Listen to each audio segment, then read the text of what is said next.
Assalamualaikum warahmatullahi wabarakatuh. Kembali lagi dengan saya, Putri Aziza Fitria Maharani dengan akhiran NIM 199 dari kelas Manajemen E Angkatan 21. Baik, di sini saya akan menjelaskan salah satu materi di mata kuliah Metodologi Penelitian dengan materi Perumusan Masalah Penelitian dengan dosen pengampu yaitu Bapak Fathor ASSEMM. Baik, lanjut ke materi. Yang pertama adalah mengidentifikasi kebutuhan objektif atau latar belakang penelitian. Jadi, untuk memberikan deskripsi atau gambaran mengenai hal-hal yang melatar belakangi dilakukannya penelitian, maka kebutuhan objektif dalam mendeskripsikan latar belakang penelitian ini perlu dipaparkan.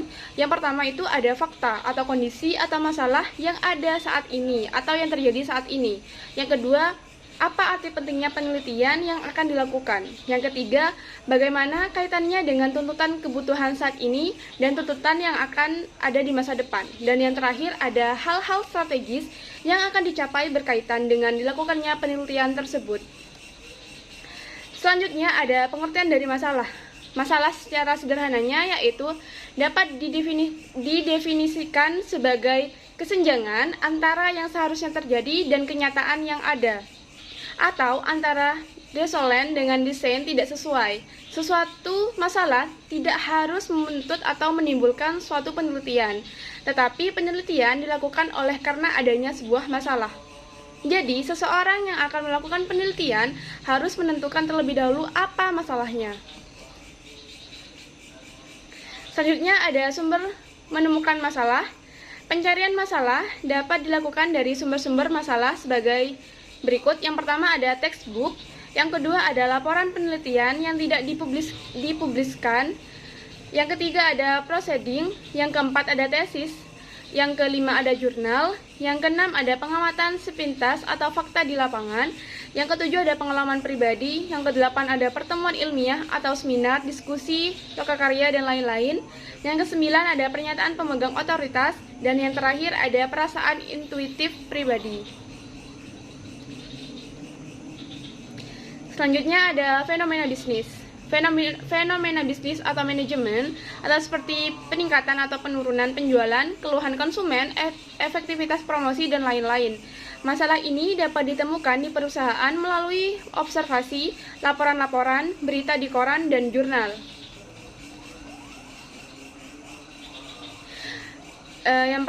Selanjutnya ada gap research. Gap research atau seperti ada variabel yang sama tetapi hasil penelitian menemukan temuan yang berbeda. Contoh ada dua penelitian dan hasil yang beda. Selanjutnya ada gap theory. Gap theory ini mengkaji teori dan membandingkan berbagai teori yang kemudian digugat dan menawarkan teori baru. Selanjutnya ada pemilihan masalah. Setelah masalah-masalah didefinisikan, belum menjadi jaminan bahwa semua masalah tersebut layak dan sesuai untuk diteliti, sehingga perlu dipilih salah satu atau beberapa masalah yang paling baik dan layak untuk diteliti. Selanjutnya ada pertimbangan pemilihan masalah. Ini dapat dilakukan dengan dua arah. Yang pertama dari arah masalahnya. Pertimbangannya yaitu kelayakan berdasarkan arah masalah atau sudut objektivitasnya atau nilai penelitiannya. Apakah penelitian memberikan sumbangan kepada pengembangan dan penerapan ipteks atau pemecahan masalah praktis. Yang kedua, ada dari arah penelitiannya. Pertimbangan berdasarkan kelayakan dan kesesuaian penelitian menyangkut kelayakan, biaya, waktu, sarana, dan kemampuan keilmuan. Selanjutnya ada perumusan masalah. Masalah perlu dirumuskan dengan tujuan agar permasalahan jelas dan tidak menimbulkan keraguan atau tafsir yang berbeda-beda, sebab masalah tersebut nantinya akan digunakan sebagai dasar. Yang pertama ada pengajuan teori dan hipotesis, yang kedua ada pengumpulan data, yang ketiga ada pemilihan metode analisis, dan yang terakhir atau yang keempat ada penarikan kesimpulan. Selanjutnya ada teknik perumusan masalah penelitian. Yang pertama dirumuskan dalam bentuk kalimat pernyataan, yang kedua singkat, jelas, dan padat, yang ketiga memberi petunjuk di memungkinkannya pengumpulan data dan adanya metode pemecahannya. Dan yang terakhir ada rumusan masalah sinkron dengan judul penelitian. Selanjutnya ada rumusan masalah penelitian yang baik. Yang pertama, mempunyai nilai dan kelayakan penelitian dan dari segi manfaat atau kontribusi. Yang kedua, feasible atau dapat dipecahkan atau konkret di mana ada data dan metode pemecahannya. Yang ketiga, menarik bagi penelitian yang didukung kemampuan keilmuan. Yang keempat, spesifik mengenai bidang tertentu atau jelas ruang lingkup pembahasannya. Dan yang terakhir, berguna untuk mengembangkan suatu teori. Selanjutnya ada pemilihan tema, topik, dan judul penelitian. Tema penelitian diperlukan untuk mengarahkan ruang lingkup dan bidang telaah yang akan dipelajari oleh peneliti atau berkaitan dengan bidang ilmu.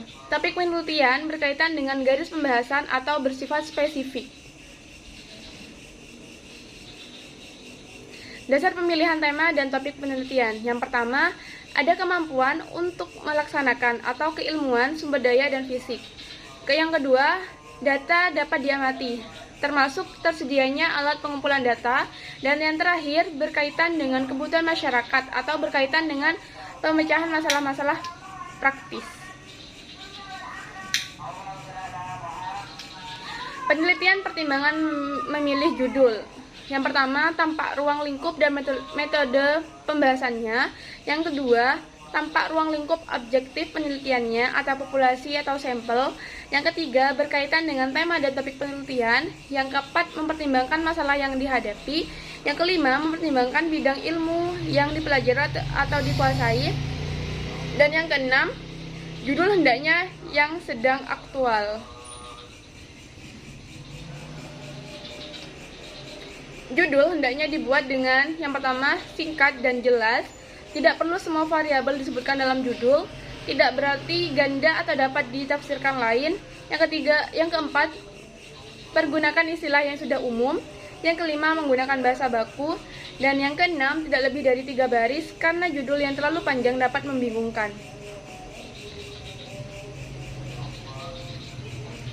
Teknik menyusun latar belakang masalah. Menurut Ferdinand, mengungkapkan fenomena manajemen atau bisnis, research, gap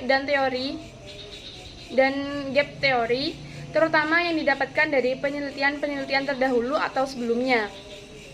Ferdinand 2006 nomor 19. Mengenalkan core research problem dan dikembangkan menjadi naskah yang merupakan sebuah outline dari roadmap penelitian.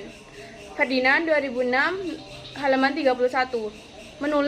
Menulis diawali atau dimulai dari sesuatu pemikiran yang luas, makin lama makin menyempit pada bidang yang menarik yang perlu diteliti, dan di tempat itulah dirumuskan research problemnya. Mengumpulkan hal-hal yang mendorong atau argumentasi pentingnya dilakukan penelitian. Menguraikan proses dalam mengidentifikasi masalah penelitian, dan menurut Munandir mengungkapkan pentingnya masalah tersebut diteliti. Mungkin itu dulu dari saya, kurang lebihnya terima kasih. Wassalamualaikum warahmatullahi wabarakatuh.